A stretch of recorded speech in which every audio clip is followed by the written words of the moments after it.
Bom dia. Que a graça e a paz do Senhor Jesus Cristo seja em sua vida, no seu lar e em seus negócios. Quero agradecer a Deus por permitir entregarmos nossas primícias a Ele e juntos desfrutarmos de mais um dia dessa palavra que se encontra no Evangelho segundo Lucas, capítulo 4, versículos 16 a 21. Chegou a Nazaré, onde fora criado. Entrou num dia de sábado na sinagoga, como era seu costume, e levantou-se para ler. Foi-lhe dado o livro do profeta Isaías. Ao abrir o livro, achou o lugar onde estava escrito: O Espírito do Senhor está sobre mim, porque ele me ungiu para anunciar boas novas aos pobres. Enviou-me para proclamar liberdade aos cativos, dar vista aos cegos, para libertar os oprimidos e anunciar o ano aceitável do Senhor. Fechando o livro, devolveu-o ao assistente e assentou-se. Os olhos de todos da sinagoga estavam direcionados para ele. Então começou a dizer-lhes: Hoje se cumpriu esta escritura que acabastes de ouvir. Ao meditar sobre esses versículos, Jesus, ao retornar para o lugar de seu nascimento e sua criação, pôde perceber que nem tudo aquilo que achamos pode ser feito, principalmente que o poder do Senhor se manifeste. Pois, onde há incredulidade, sempre haverá cegueira, e tudo continuará do mesmo jeito. Mas não quero citar aqui a incredulidade daquele povoado que recebeu Jesus, mas nada aconteceu, porque a dúvida é o impedimento da manifestação do poder de Deus. Mas algo grandioso me chamou a atenção, e foi aquilo que Jesus leu para aqueles que estavam na sinagoga.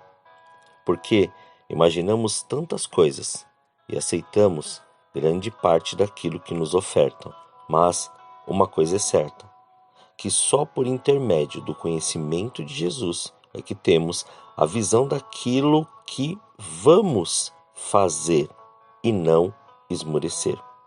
Porque quando Isaías citou o trecho lido por Jesus, o contexto estava evidenciando a manifestação do poder de Deus para esse novo tempo. E estava falando abertamente da vinda do Cristo, daquele que iria restaurar todo o povo de Israel do seu pecado, mas só para aquele que cresce. E nessa citação de Jesus estava algo implícito, que já faz necessário dizer, pois o Senhor tinha dito a Isaías, no capítulo 59, versículo 21 de seu livro, o seguinte: Quanto a mim, esta é a minha aliança com eles, diz o Senhor, o meu Espírito que está sobre ti, e as minhas palavras que pus na sua boca não se desviarão da tua boca, nem da boca de teus filhos, nem da boca dos seus descendentes, diz o Senhor, desde agora e para todo sempre. Você compreende que em Jesus se cumpriu a promessa, mas para aquele que crê?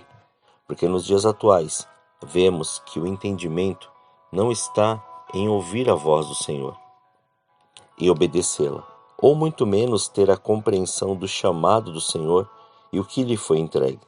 Porque, como dito a Isaías, assim nos foi entregue algo poderoso. O poder do Espírito do Senhor e o poder da palavra são o que transformam a vida da pessoa e os faz andar sobre uma verdade que liberta. Pois não adianta falar da boca para fora ou achar que manifestações momentâneas resolverão alguma coisa. Se não houver fé, obediência, perseverança, santidade e constância, como o Senhor pode manifestar seu poder? Quero concluir dizendo que o poder só nos é entregue quando reconhecemos quem é Jesus em nossa vida. Porque uma vez tomada essa decisão, vemos que há uma unção derramada sobre nós. E não são cargos, patentes, títulos, ou muito menos uma colocação eclesiástica, mas algo muito maior que, ao ser entregue, só é compreendido por aqueles que entenderam a função de Jesus, de servir.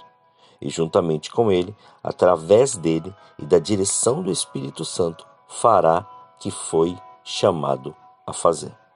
Porque hoje vemos uma enumeração de títulos eclesiásticos sendo sugeridos e ofertados por aquilo que a cultura da geração propõe.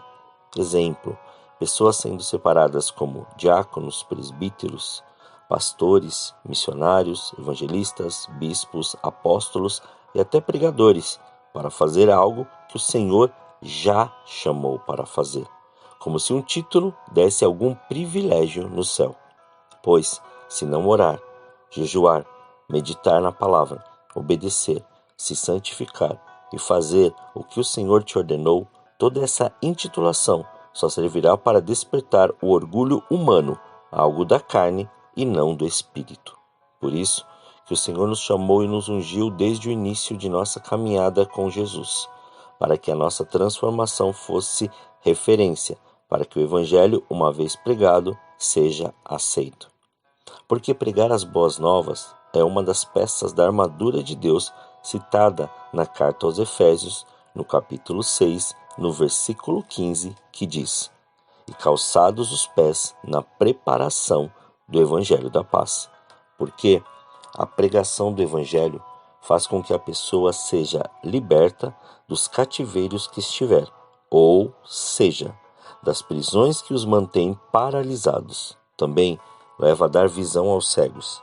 E aqui não se trata só da cegueira física, mas também da espiritual. Continuando, ela faz com que todo o peso seja retirado daquele que se encontra oprimido, como também mostra que através da atitude de fé que teve, uma nova história começa, uma nova vida é proposta e um novo tempo se inicia. Uma vida em Jesus propõe e nos garante isso. Se caso não aconteceu, então me perdoe dizer, mas não é o Evangelho e a vida de Jesus, mas simplesmente uma certa euforia por mais uma religião. Porque a vida em Jesus Cristo muda tudo, restaura tudo, renova tudo e tudo se faz novo. Por isso, não se engane, nenhuma posição, cargo ou título pode te dar aquilo que Jesus já conquistou por você na cruz e quando ressuscitou, entregou o Espírito Santo para te ensinar tudo o que deve fazer e como deve fazer. Ninguém pode te dar aquilo que o Senhor já te entregou. Portanto, pare com essa agitação, indagação e achismo e pense em tudo que o Senhor já te fez. Seja grato e não fique mais à mercê das ocasiões, mas leve esse poder que lhe foi entregue para que as vidas sejam transformadas por essa revelação. E leve consigo aquilo que o apóstolo Paulo disse a Timóteo, descrito na segunda carta a Timóteo, no capítulo 4, no versículo 2. Prega a palavra. Insista ou insta a tempo e fora de tempo. Admoesta, repreende, exorta com toda a longanimidade e ensino. Pregue e viva essa palavra, e deixe o poder do Espírito Santo te levar para o lugar que o Senhor já determinou e preparou para você. Oremos. Senhor, nós te louvamos e te agradecemos por esse dia. Graças te damos, Pai, pelo privilégio que o Senhor nos dá de acordarmos e termos, Pai, mais esta oportunidade de fazer com que o seu querer e a sua vontade sejam manifestos. Sabemos que tudo está diante da sua direção e no seu controle, e é por isso que entregamos tudo, Senhor. Entregamos tudo aquilo que temos e que somos. Consagramos mais este dia a Ti, para que a sua palavra se cumpra e seja a cada vez mais a nossa referência. Que o Teu Santo Espírito possa nos direcionar e fazer com que o seu querer, Pai, seja manifesto em tudo o que formos fazer. Consagramos nossos pensamentos, nossos olhares, palavras, sentimentos, emoções. Consagramos, Pai, as nossas atitudes diante de Ti. Não para que, ó Pai, sejamos vistos, mas para que o Senhor seja visto através das nossas ações e as nossas atitudes. Pai, muito obrigado, Senhor, pelo privilégio que o Senhor nos dá de viver mais este dia, para que o seu nome seja, Pai, glorificado, exaltado e engrandecido. Então, faça-nos perceber cada vez mais este poder, cada vez mais esta graça, cada vez mais, Pai, aquilo que o Senhor preparou para nós. que seja o seu evangelho, que seja a sua verdade, que seja a sua palavra, que seja a sua vida, Senhor, que realmente transforme todos aqueles que querem e que necessitam, Pai, dessa transformação. Muito obrigado, Senhor. Muito obrigado por essa oportunidade. Assim nós oramos, agradecidos, em nome de Jesus. Amém. Que você tenha um dia abençoado na presença do Senhor. Quem vos fala é o pastor Leandro Araújo, da Igreja Apostólica O Caminho, de São Paulo, capital. Que Deus te abençoe grandemente. Obrigado.